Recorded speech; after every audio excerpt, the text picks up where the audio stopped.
సంగారెడ్డి జిల్లా కదిరిలో ఘోర రోడ్డు ప్రమాదం చోటు చేసుకుంది. కవలంపేట సమీపంలో ఆర్టీసీ బస్సును తుఫాన్ వాహనం ఢీకొట్టింది. ఈ ప్రమాదంలో ఒకరు స్పాట్లోనే ప్రాణాలు కోల్పోతే మరో 6గురికి సీరియస్గా ఉన్నట్లుగా తెలుస్తోంది. తుఫాన్ వాహనంలో ఉన్న 3గురికి తీవ్ర గాయాలయ్యాయి.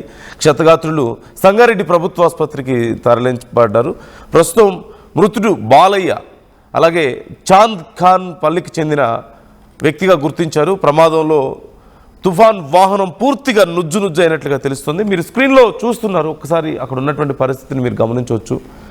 ఆర్టీసీ బస్సు తుఫాన్ ఢీకొట్టడంతో అక్కడ తీవ్ర ప్రమాదం జరిగింది. పూర్తిగా తుఫాన్ వాహనం ముందు భాగం అంతా నుజ్జు అయిపోయింది.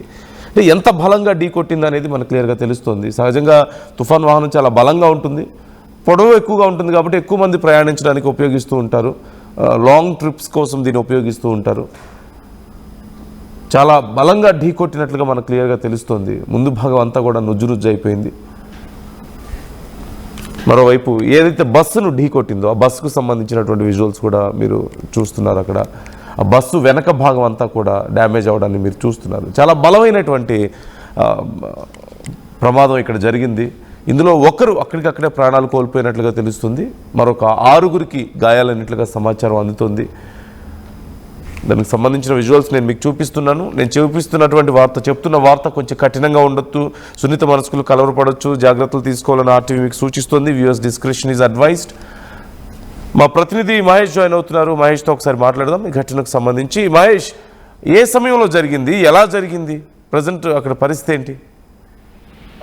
ఖచ్చితంగానండి. ఇప్పటికీ సంగారెడ్డి జిల్లా కండి మండలం కౌలంపేట వద్ద ఆర్టీసీ బస్సు ప్రమాదం చోటు చేసుకోవడం ఈ యొక్క కలకలం లేపని చెప్పచ్చు. ఎందుకంటే హైదరాబాద్ వెళ్తున్నటువంటి ఆర్టీసీ బస్సు వెనుక నుంచి తుఫాను బాగా దూకొట్టడంతో అక్కడికక్కడే ఒకరు మృతి చెందారు. 3గురు పరిస్థితి విషయంగా ఉంది. అదేవిధంగా మరో 6గురికి తీవ్ర గాయాలైన పరిస్థితి ఉంది. గాయపడ్డ వారిని సంగారెడ్డి జిల్లా ఆసుపత్రికి తరలించారు. ఎందుకంటే అతివేగం అని చెప్పుకోవచ్చు. ఉదయం పూట ఒక గాఢ నిద్రలోటువంటి డ్రైవర్ అలసత్వం వహించి ఇటువంటి సంఘటన చోటు చేస్తున్నది తెలుస్తుంది. ఈ సంఘటన చూస్తుంటే ఆ కుటుంబంలో శోకంగా చెప్పుకోవచ్చు.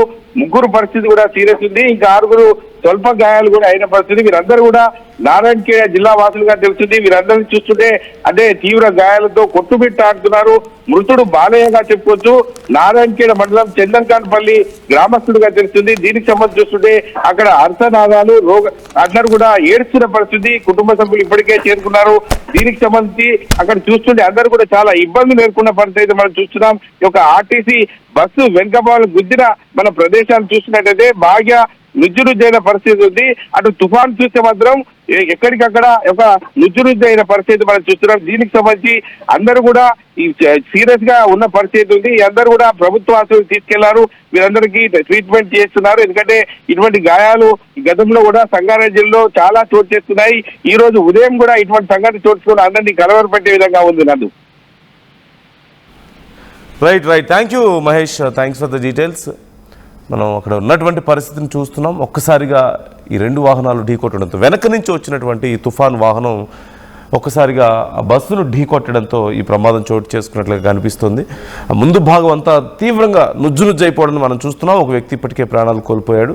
అలాగే మరొక 6గురికి తీవ్ర గాయాలయ్యాయి.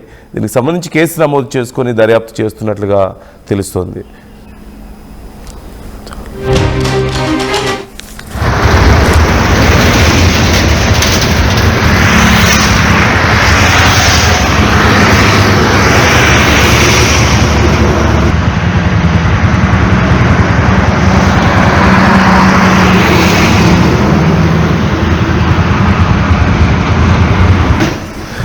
జరిగినటువంటి ఘటనకు సంబంధించి మీ అభిప్రాయాలు ఎలా ఉన్నాయి? వరుసగా జరుగుతున్నటువంటి ప్రమాదాలను మీరు ఎలా చూస్తున్నారు?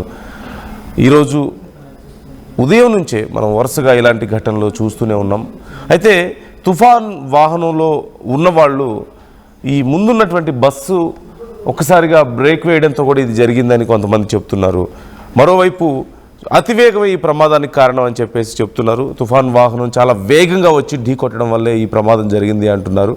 ఆ ముందు భాగం అంతా నుజ్జు అవ్వడం, లోపల ఉన్న వాళ్ళు ఒకళ్ళ మీద ఒకళ్ళు అంతా పడిపోయి అక్కడ ఉన్నటువంటి వస్తువులు అన్నీ కూడా వాళ్ళకి గాయాలైనట్లుగా తెలుస్తుంది. అవన్నీ తగిలి మరొక ముగ్గురు పరిస్థితి కొంత సీరియస్గా ఉన్నట్లుగా తెలుస్తుంది. ఒకరు ప్రాణాలు కోల్పోయారు. ఆ ఘటన జరిగిన దగ్గర ఉన్నటువంటి ప్రస్తుతం కండిషన్ మీరు చూస్తున్నారు. ఆ వాహనానికి సంబంధించినటువంటి నంబర్ ప్లేట్ కానీ ఆ ముందు ఇంజిన్ భాగం అంతా కూడా ధ్వంసం అవడం మీరు చూస్తున్నారు. అలాగే బస్సు సహజంగా మనందరికీ తెలిసిందే, చాలా హెవీ మెటల్తో తయారు చేస్తూ ఉంటారు. వెనక భాగాన్ని ఢీకొట్టినప్పుడు పూర్తిగా వెనక భాగం కూడా దెబ్బతిన్నదంటే ఎంత బలంగా ఢీకొట్టింది అనేది క్లియర్ కనిపిస్తుంది. ఆ వాహనం వచ్చి ఢీకొట్టిన వేగానికి బస్సులో ఉన్నవాళ్ళు కూడా, ఆ బస్సు అంతా కూడా ఒక్కసారిగా షేక్ అయింది. బస్సులో ఉన్నవాళ్ళు సైతం ఆ ఇంపాక్ట్ని ఫీల్ అయ్యారంటూ చెప్తున్నారు.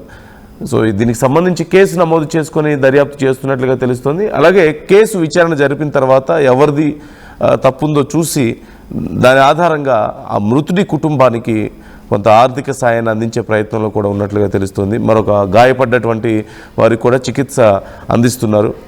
ముఖ్యంగా అతివేగం వల్ల ఈ వరుస ప్రమాదాలు చోటు చేసుకుంటూ వస్తున్నాయి. మనం చూస్తూనే ఉన్నాం. చాలా చోట్ల అతివేగమే ప్రధాన కారణం అవుతుంది. సో జాగ్రత్తగా ఉండండి, అతివేగంతో వాహనాలు నడపకండి. ముఖ్యంగా రాత్రి వేళల్లో వెళ్ళేప్పుడు చాలామంది ఈ మధ్య ఎల్ఈడి లైట్స్ని పెట్టుకుంటూ ఉన్నారు వాహనాలకి. దానివల్ల ఎదురుగా వస్తున్న వాళ్ళకి కనీసం రోడ్లు కనిపించిన పరిస్థితి కనిపిస్తోంది. ఒకవేళ కనిపించినప్పటికీ కొన్ని సందర్భాల్లో ఈ అతివేగం కారణంగా అప్పటికప్పుడు ఈ బ్రేక్స్ ఫెయిల్ అవ్వడం కానీ, లేదంటే ఆ స్పీడ్ని కంట్రోల్ చేయలేక ఎక్కడో ఒక చోట వెళ్ళి ఇలాంటి ప్రమాదాలకు గురవుతున్నటువంటి పరిస్థితి కనిపిస్తోంది. కొంతమందిని క్యారీ చేస్తున్నటువంటి ఈ వాహనాలు, అంటే ఎవరెవరో ప్రయాణికులు ఉండొచ్చు, లేదంటే ఒకే కుటుంబానికి సంబంధించిన వాళ్ళు ఉండొచ్చు, వాళ్ళందరి ప్రాణాలను కూడా రిస్క్లో పెడుతున్నారు ఈ ఓవర్ స్పీడ్ వల్ల, లేదంటే నిర్లక్ష్యపు డ్రైవింగ్ వల్ల. ఖచ్చితంగా ఒక్క విషయాన్ని మనం చెప్పుకోవాలి, రోడ్ల మీద కూడా, నేషనల్ హైవేల మీద కూడా తగిన ప్రమాణాలు లేకపోవడం ఈ ప్రమాదాలకి వన్ ఆఫ్ ది రీజన్గా కనిపిస్తుంది. అక్కడక్కడ కొన్ని గుంతలు కనిపిస్తున్నాయి. అలాగే షార్ట్ టర్న్స్ దగ్గర ప్రాపర్గా గైడ్ చేసేటువంటి సైన్ బోర్డ్స్ లేకపోవడం కానీ, వార్న్ చేసే సైన్ బోర్డ్స్ లేకపోవడం. అలాగే నిన్న జరిగినటువంటి ఘటన కాకినాడ సమీపంలో మనం చూసాం. హైవే పక్కన బస్ స్టాప్లో ఆగి ఉన్న వాళ్ళ మీదకి ఒక కారు దూసుకొచ్చింది. కనీసం there are no barricades or ఎలాంటి రైలింగ్స్ కానీ ఏమీ లేకపోవడమే దీనికి కారణం కదా. సో కేంద్ర ప్రభుత్వం ఆధీనంలో నిర్వహించబడుతున్నటువంటి నేషనల్ హైవేల మీద కూడా ఇలాంటి పరిస్థితులు ఉన్నాయంటే ఎవరిని మనం ఇక్కడ తప్పుపట్టాలి, ఎవరిని ఇక్కడ మనం బ్లేమ్ చేయాలి? సో ఒకసారి జాగ్రత్తగా ఉండండి. ఎట్టి పరిస్థితుల్లోనూ కొన్నిసార్లు మనం ఎంత జాగ్రత్తగా ఉన్నా అవతలి వాళ్ళ తప్పుల వల్ల కూడా, అవతలి వాళ్ళు చేసే నిర్లక్ష్యం వల్ల కూడా మనం నష్టపోతూ ఉంటాం. సో వీలైనంత జాగ్రత్తగా ఉండడం తప్ప మనం చేయగలిగింది ఏం లేదు. ఈ ఘటనకు సంబంధించి మీ అభిప్రాయాలు ఎలా ఉన్నాయి కామెంట్ చేసే ప్రయత్నం చేయండి. ఒక్కసారి అక్కడ ఉన్నటువంటి పరిస్థితిని నేను మీకు క్లియర్గా చూపించే ప్రయత్నం చేస్తాను.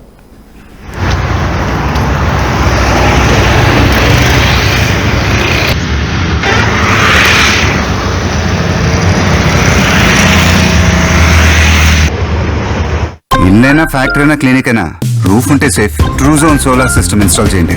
బిల్ తో పాటు పీపీ తగ్గించండి. నువ్వు సూపర్ స్టార్ అయ్యా. Truzon solar power, super power. Local to global news at your fingertips. మీ చేతిలో ఒక ఆయుధం. Download raw TV app. Media legend Ravi Prakash is back.